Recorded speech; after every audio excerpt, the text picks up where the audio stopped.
All right, well, here we go. Can you see my screen? Yes. Yep. All right. Well, again, nice to meet you, everyone. Uh, my name is Avik Wadavkar, and over the past few months, I've been working with Huanqing to develop three-dimensional visualizations of her work within the cosmic reionization epoch. And so I just wanted to kind of present what we've developed so far, as well as the methods we've used to acquire such findings. Now, I just want to quickly go over a brief introduction to the CROC simulations in general, and then the benefits to the 3D technique that we've utilized for this specific venture. And then I just want to quickly go into the exact methodology and the exact method of how we achieved such results. Then finally, I want to show you some examples of what this actually can achieve with some of CROC's data. And then I just briefly want to go over some issues and problems I've run into with the method, hopefully only temporarily. And then finally, I would like to finish up with some further applications and open the room to questions. Now, as some or most of you may already know, the Cosmic Reionization on Computers project is, and this is the excerpt from Professor Gnedin's abstract, and essentially it is the simulation which aims to give us an insights into the early cosmos during the reionization epoch with large-scale structures, and simulating everything from dark matter to stellar gases to ionizing photons, and with a specific focus on the reionization of the interstellar medium. Now, while objects like dark matter are point particles in a given point in space, the specific data that Huanqing and I visualized were the gas cells at varying levels of resolution. As gaseous elements weren't quite points, such as dark matter, but were rather cells taking up a single set volume, a cubic volume. And as well, a special thing with the cells were that an adaptive refinement technique was used, whereas instead of running a single certain resolution over the entire simulation, places of greater interest and greater activity were given a higher resolution, while relatively quiet places were given a lower resolution. And this is specifically important to see the level of refinement as over time and in specific places. Now, to briefly go over the benefits of such a 3D technique, it adds an enormous amount of capability to both aesthetic and practical sharing. Now, it quite literally adds this entire new dimension to both showing your work in a visual format, as well as doing some data analysis. In terms of analysis, one can easily identify points of interest that may have not been immediately obvious with such a two-dimensional medium, patterns that may only appear in one made sense in a three-dimensional context, and any other deductions that arise from having this extra dimension to work with and visualize in. And then finally, and most abruptly, these 3D visualizations allow for easier outreach because frankly, people are scared of technical data and they would love to have more aesthetically pleasing creations available to them. Now, the exact method I used this open source 3D software named Blender, where we created these 3D visualizations. Now, Blender is a Swiss Army knife of three-dimensional visualizations. It wasn't created for scientific purposes, but it wasn't created for any particular purpose. Either it can be used in Pixar films, it can be used to run physics simulations, fluid simulations, and last but not least, it can be run to display scientific data. Now, the exact methodology that I use was by scanning through the entire medium. And so this example that I'm displaying right now is the very first piece of data that Huanqing and I worked with, where she sent me this initial section of just at 64 bits of resolution, and we initially worked with this. So, as a brief intro to this methodology, I'd like to share that example with you. So, by first scanning through every two-dimensional slice at that certain resolution, 64, we then concatenate each of these slices into this enormous image texture, into what's often known as a sprite sheet. And then by using an internal node network that the Blender software provides, convert this two-dimensional strip image into a three-dimensional volume texture. And then finally, using a ray tracing engine, convert that texture into a light-emitting volume. And while this was used for all of the visualizations of space, there was also a few forays into three-dimensional data analysis, specifically some simple scatter plots, where you would do the exact same thing as in a 2D simulation, that is just randomly spread out and spawn thousands of points in this part, cubes, in the same manner that one would plot a 2D scatter plot. And this is the finished product after all of this turning into a three-dimensional volume. While there's not too much detail to be seen, and a lot of points are very obviously blocky, there is a huge amount of potential here, especially with higher and higher resolutions, as this blockiness becomes less and less obvious. Now, just to quickly go over the basic UI of this program, this upper area is known as the 3D viewport, and it's the actual point in space where we visualize.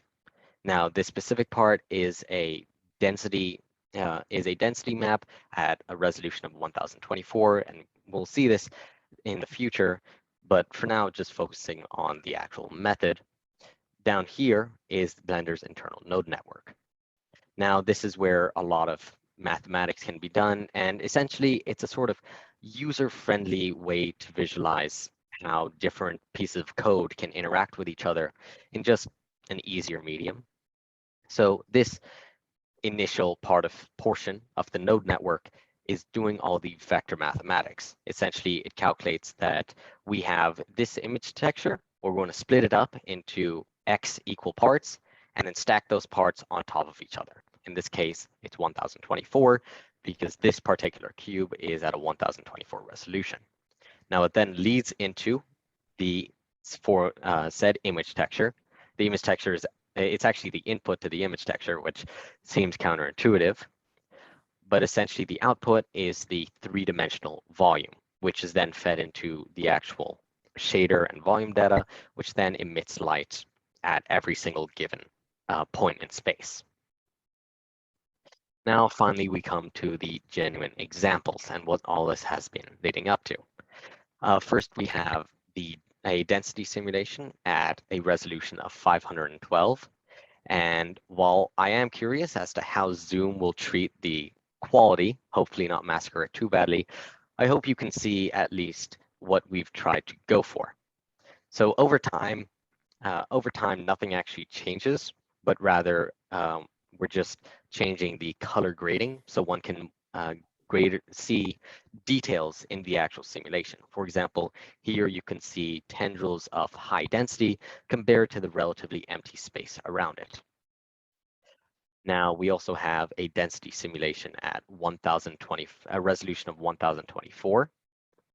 And this, doing the exact same method, you can also see the very fine details that emerge. And then finally, we also have a neutral fraction simulation at a resolution of 1024. Now, unfortunately, there is a little banding here. As you can see, some plates are lighter than others, and this is because of an error that I ran into while color mapping and unfortunately wasn't able to rectify in time. And there isn't as much color grading such as the other shots, because the way that neutral hydrogen is spread out through space makes it difficult to exactly hone in on those fine details. But you can generally see the shape of three-dimensional objects in space. Now, finally, now these are each static frames with one point in time, but Huanqing and I also worked on developing visualizations of these evolving over time. So we focused on three parameters: density, temperature, and the neutral hydrogen fraction. And for this over time period of about 500 million years, from approximately 478 million years after the Big Bang to 1.12 billion years afterwards. And this is what the density generally look like as evolving throughout time. It's fairly subtle, but the most focus you can see is towards the right portion of the screen, where things appear to converge on a single point. And because of the subtlety, for each of these animations, I also created a spinning version, but because of the subtlety of the density's evolution, the spinning detracts from the actual changes made. But you can still see a very, very faint difference. Now we also have a temperature evolution, and color mapping was very challenging for this part because temperature needed quite a lot of, frankly, temperature rose in such a way that to see details at the beginning of the simulation and the end was not immediately, you couldn't see it with the same color map. So partially through the video, right here, I paused and then changed to a different color map and then allowed you to see how fine details evolved over time.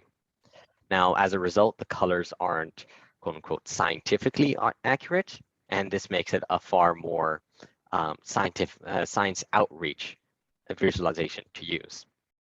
And of course, as with the density animation, I also created a spinning animation where the same transition takes place. And of course, over time, you can see these fine details of concentrated temperature start evolving. And then finally, we have the neutral hydrogen. Now, the neutral hydrogen was also interesting in that a change was made for this one, whereas instead of mapping to a specific color map, the opacity was more important. So similar to previous simulations, which counted on neutral hydrogen, this simulation would have a lower neutral hydrogen fraction be more transparent. And to do this, first we created a kind of map where one could see the transparency over time, and that occurred fairly quickly, so I'm just going to quickly slow it down. But you can see how at the beginning it starts off completely opaque, and over time slowly becomes more and more transparent as the neutral hydrogen fraction changes over time. And then finally, we added spinning and color to the animation. And so one can see how not only does it become more opaque, there's also a focus on yellow versus red. And towards the end, it becomes very, very faint just because of the way the color map worked, but you can still very clearly see the exact same tangential patterns as before. And this shows that the placement of supervoids and high density, high temperature, and low neutral fraction were the exact same in each and every one of these simulations. And then finally, we come to not quite spatial simulations, but rather more along the lines of a data analysis, where we created 3 scatterplot animations over time of each of the parameters over another. So first we have the temperature over density, then the neutral fraction over density, and finally the neutral fraction over temperature. And then each of these were combined into a single overarching 3D view of the temperature, density, and neutral fraction.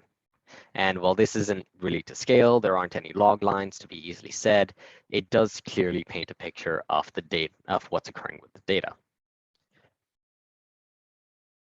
And as you can see, it very clearly evolves over time and it matches exactly up with the 2D scatter plots that we've created.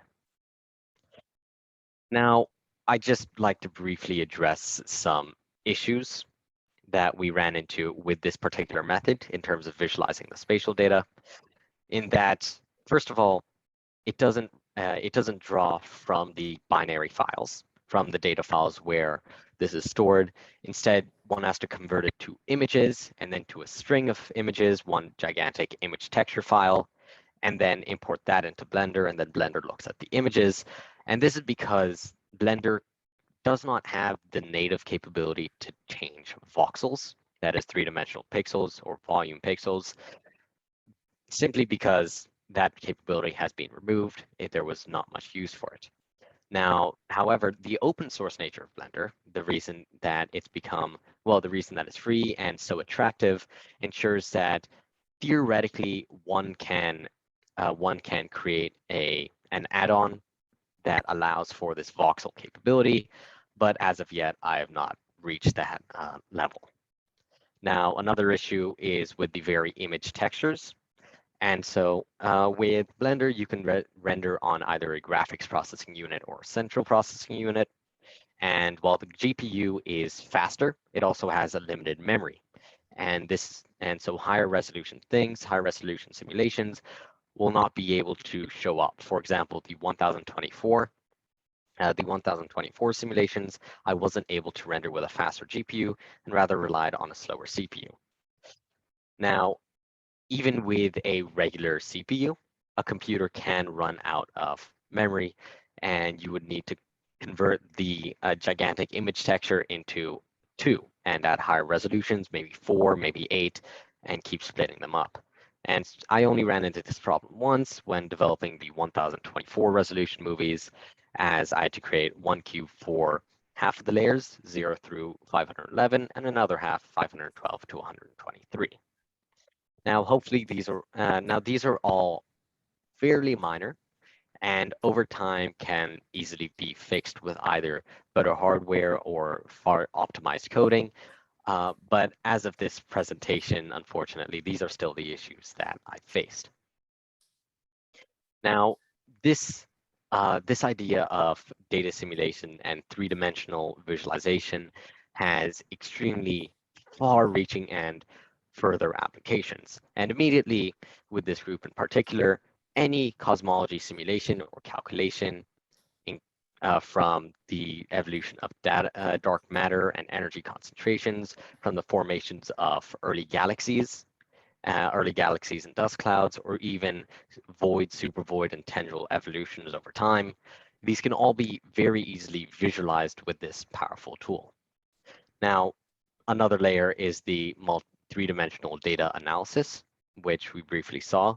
And along with that, there are a huge number of creative displays of data that will naturally come when one has another dimension to visualize in, as it simply becomes a much denser way of formatting information.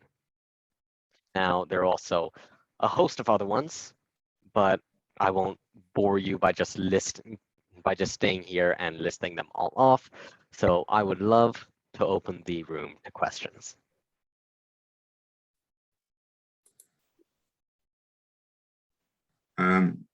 So I have a few kind of comments on this. I played with visualizations myself for quite a while. Actually wrote my own visualization code similar to Blender.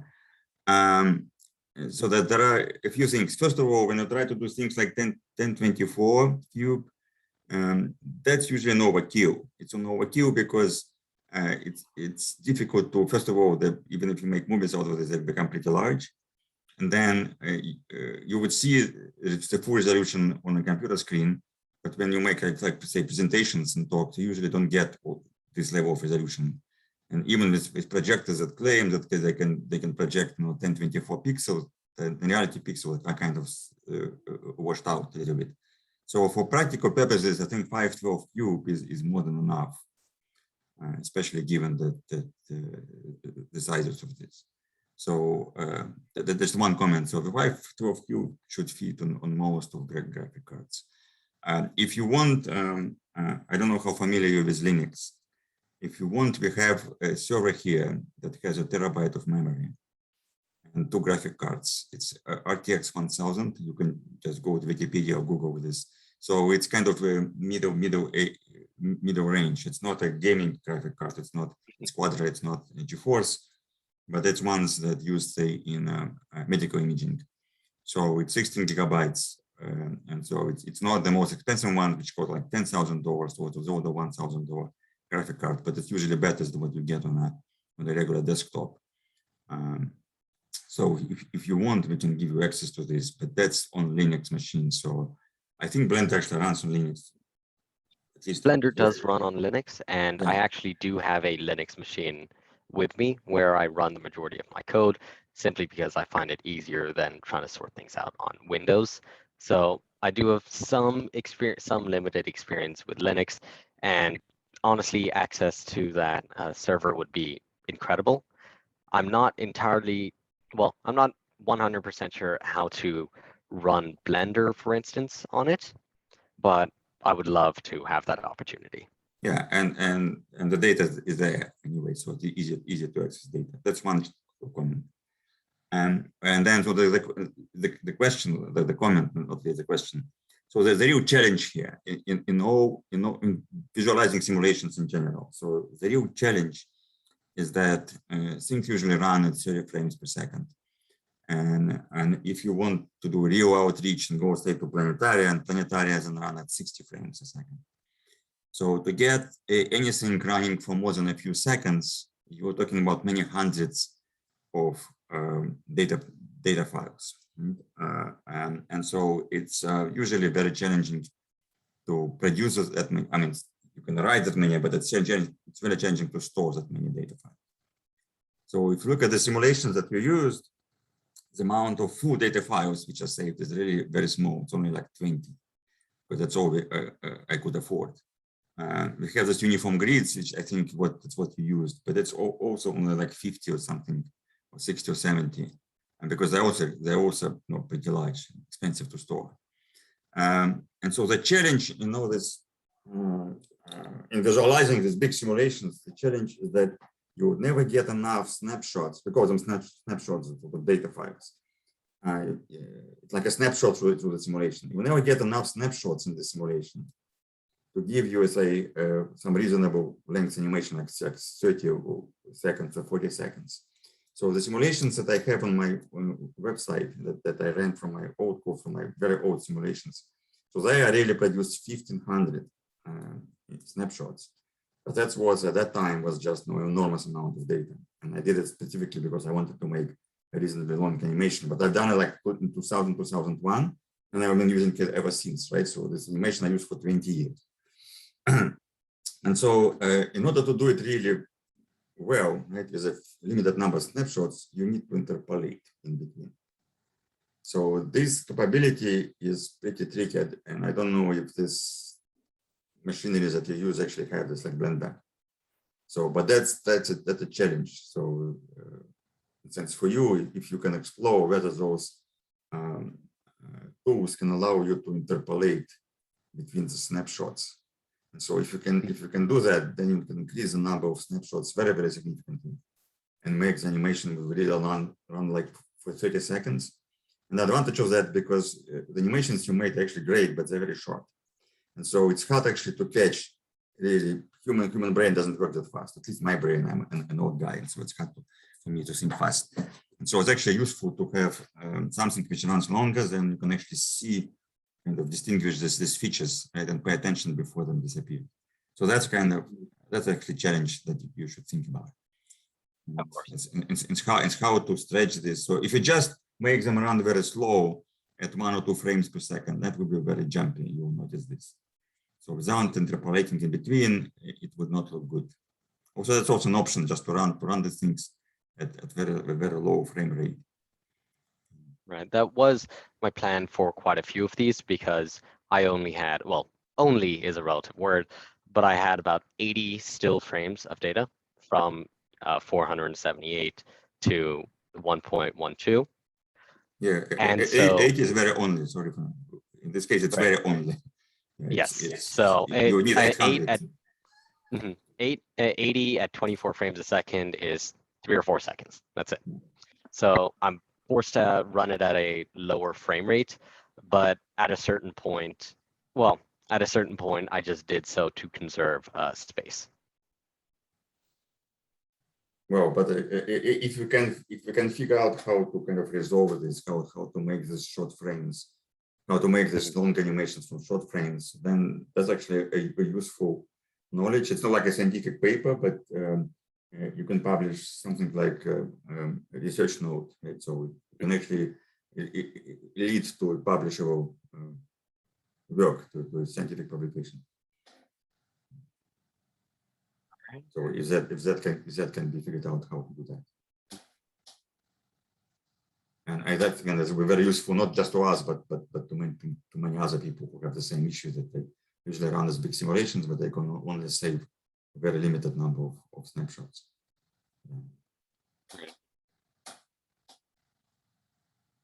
All right. Are there any other questions, concerns, interests about this, well, brief foray into 3D visualization?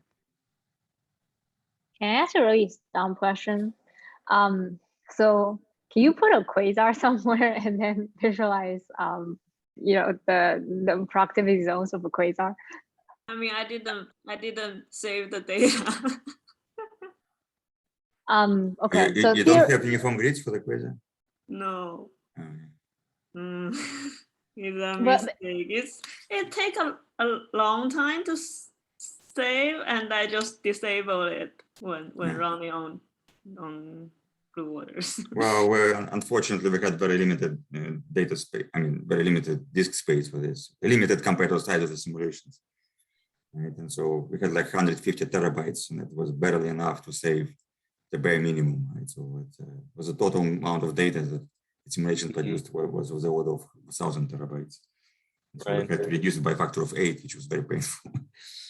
I was really like feeling like deleting files, feeling like, no, I'm killing my child.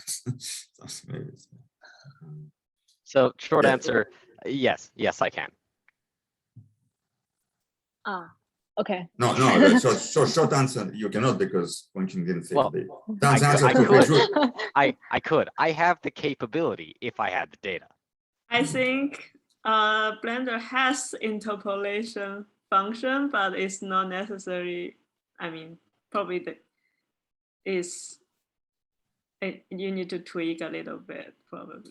Yeah, so in this sense, that's why I said that in principle you can leave some publishable work, because it requires some actually work and some experimentation with how to do it.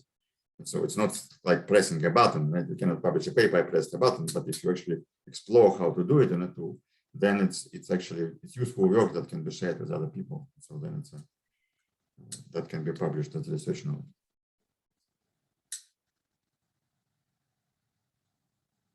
All right. Any other? If you're interested, of course, right? Any other interests? So one more suggestion that I have. So if you check, I don't know if Huanqing pointed you to my website. So another interesting way to present this is to actually put a camera inside the box. Yes. And just look from the inside. So with this 20-year-old simulation that I mentioned, I did that, but because the box was so tiny, it was 20 times smaller than what you have here, maybe 10 times more. It was just too small, so you could see the edges right away. And so I had to do some tricks with periodically replicating it, and it didn't look very good. But these bigger boxes, I can actually make really nice putting this observer inside. So this is related to what I was thinking. So like in Adler, they had this space visualization lab where they try to use VR to let the visitors, you know, like look at things in virtual environments. And I was just thinking maybe you can make it in VR so that you just put a single point there and you can just experience how things ionize around you. So funnily enough, I actually did start working on that. I started creating a 360-degree video. My plan was to upload it to YouTube and have it able to show all of you. But unfortunately, I wasn't able to finish it in time. Again, technological limitations, but that is very much possible. I just put a camera at the very center of the box and then set it to a panoramic view of a 360-degree view around you. And that's very easily something you can look around with in, say, VR. Yes, but that's, sorry, but that, so what I really meant is like a normal view, and not the 360 degrees. 360 degrees, maybe you can do it in VR and rotate, but if you make it like an animation, it's like a view over human eyes, which is about 120 degrees. I see. Because if you just look at the whole sky, it's not what you see with your eye. And so for a typical person, it will be very difficult to connect to the picture. Whereas if you actually see what you see, that's we all know what we see. And so that's very easy to connect. So well, it seems like what I really meant is really the analogs of what I have in my website. But now with this new simulations are much better. But unfortunately, we don't have 1,500 snapshots as I had in 2001. That's a problem. That's, without interpolation. I did also have some animations of the camera in the middle, rotating in the middle of the frame, so one could see the tendrils on the inside. But again, there was a sense of scale that was lost, nevertheless. And in the end, it just moved too fast and was too frantic. Yeah, so there's the scale that requires playing with opacity and with color map to really get an image that gives you this three-dimensional feeling. That's challenging. That not automatic has. Also, Nick, I think we cannot access your website because the Fermilab. Oh, yes. Yeah, I was just about to point that out. I need to move it. I was going to move it, and yeah, sorry, there's 20,000 things happening at the same time. Yes, I have to do it. They blocked it for like a month already or more. Just get it down. That's one of the disadvantages of being at the national level. Yes, I will move it and send you links to this. So the first one is similar to what we've done, but the box is much smaller, so it's not that. The second one is with the camera inside. At least to me, I kind of see this. So the interesting part was really how this neutral fraction, how the bubbles disappear. Right? I always, when I give kind of public talks, I tell this kind of picture. Imagine you're in a huge mansion, and then you're in a room, right, in your small bubble, and then you open the door to another room when your bubble merges with the next bubble, and then kind of doors open everywhere, and you see these hallways merging, and eventually the whole walls of the palace crumble. Right? So if you can kind of convey this picture in the animation, then it's a very powerful visualization way to feel what actually happens during this reionization stage.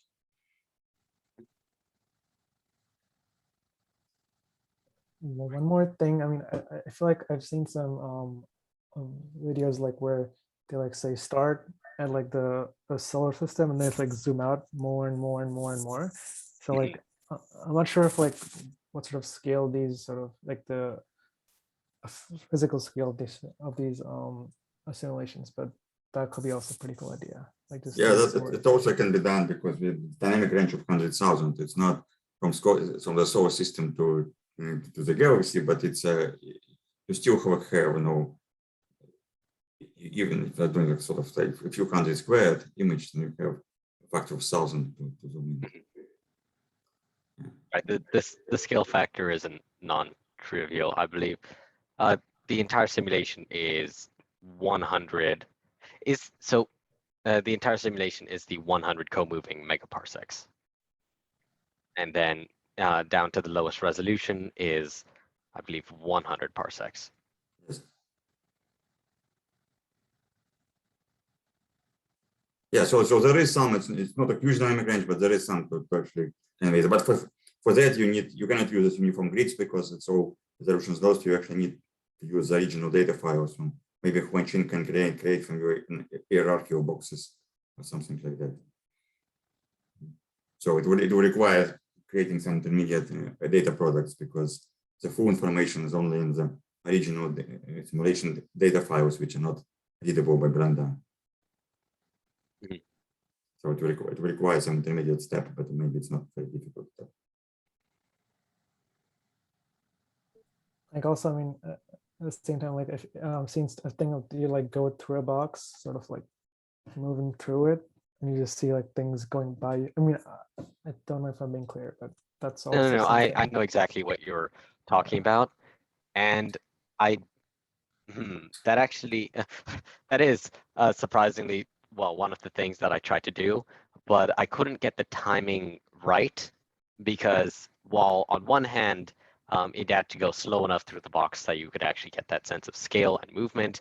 On the other hand, if it was too long, the rendering part would just take way too long. And so that again was kind of a technological limitation issue. It's also, I think the advantage of kind of simulations is to see things in dynamics. Right? If you have just a static picture, then you can fly through and you can rotate it, but you gain more than just a two-dimensional slice. But it's a limited amount of information over the dynamic slice. Whereas if you actually see the whole dynamics of this three-dimensional thing, that it's much richer in features. And one of the main, for us, for scientists, one of the main reasons to do visualizations to get intuition about how things really happen, and that you get through just watching these animations and seeing how it happens. So that's very valuable for developing sort of general understanding of the process.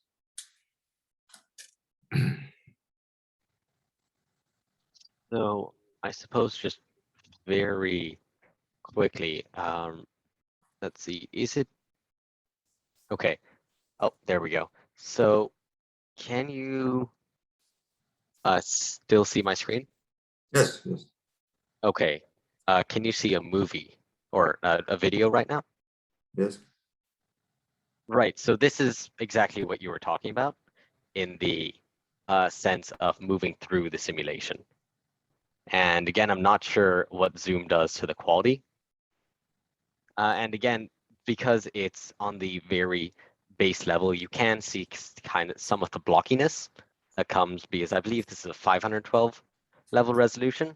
Actually, no, this is 1024, because you can see a clear difference between the top half and the bottom half. Okay, you're not moving through the simulation. So this is the orthogonal projection, right? Your camera is actually not moving into the box. I think what Viraj meant is to put the camera inside the box and put it on the path. So you do it. Okay. You do it in the what's this other projection? Not orthogonal, but perspective. You're doing it in a perspective projection. Then you actually put the camera path so that it takes inside the box. Okay. But I personally don't find those movies very informative, right? So I think they're sometimes used for the publicity, kind of for the public outreach. Yes. But I don't think they can weigh a lot. I feel like those can be like, very popular in like sort of space museums and stuff. Like there's like this big screen and you just walk in and stuff like that. But yeah.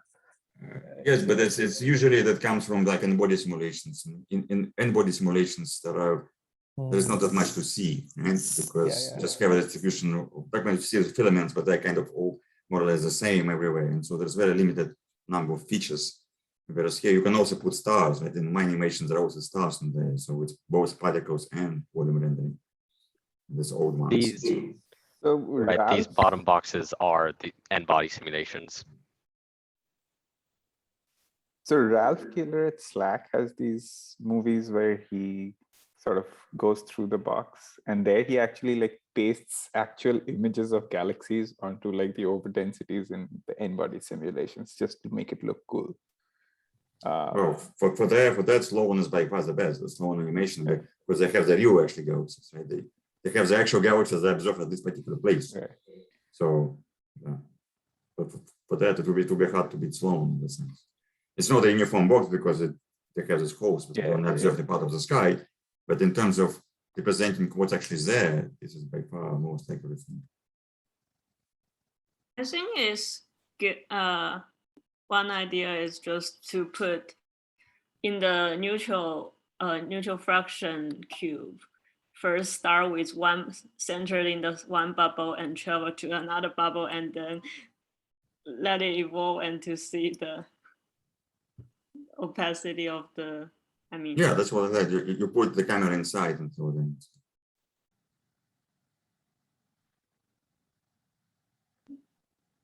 Yes, but again, for all of these things to be very successful, I mean, not for all, but the ones that show dynamics to be really successful, you need to figure out how to interpolate.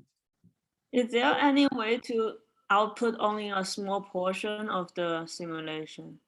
Of course, I mean, you can output whatever. Yeah, so I mean, like for the zoom in and including dynamics, probably we can just choose one region and put very, very fine time resolution. Well, so now if you want to do it now we only have 15 snapshots, so that would be a really small number of snapshots. So then for the kind of zoom in and what Viraj mentioned, that will be kind of static. You take one snapshot and then you explore this particular snapshot in kind of flyby from small scales to large scales. That you can do because you have the dynamic range in an RTIO snapshot. But to be hard to show dynamics with only 15 snapshots, even if you interpolate, interpolation will by far will be extremely coarse. That won't look good. So you cannot interpolate between this whatever 80 uniform grids. That would actually work fine. That is, you can see you have pretty smooth animation. So what you would get is just things happening much slower with interpolation like this. So for that, interpolation would work. For anything that will require full snapshots, it's I don't think it will work. And but one snapshot, one snapshot you can explore with a sort of flyby and can zoom in from small scales to large scales, from scale of a galaxy to scale of this bubbles. That can be done. I don't remember. I think a long time ago for some class project, I produced a little region and output a lot of stuff. But then I delete them. Oh, I mean, we can always produce it. It won't require that much effort, I think.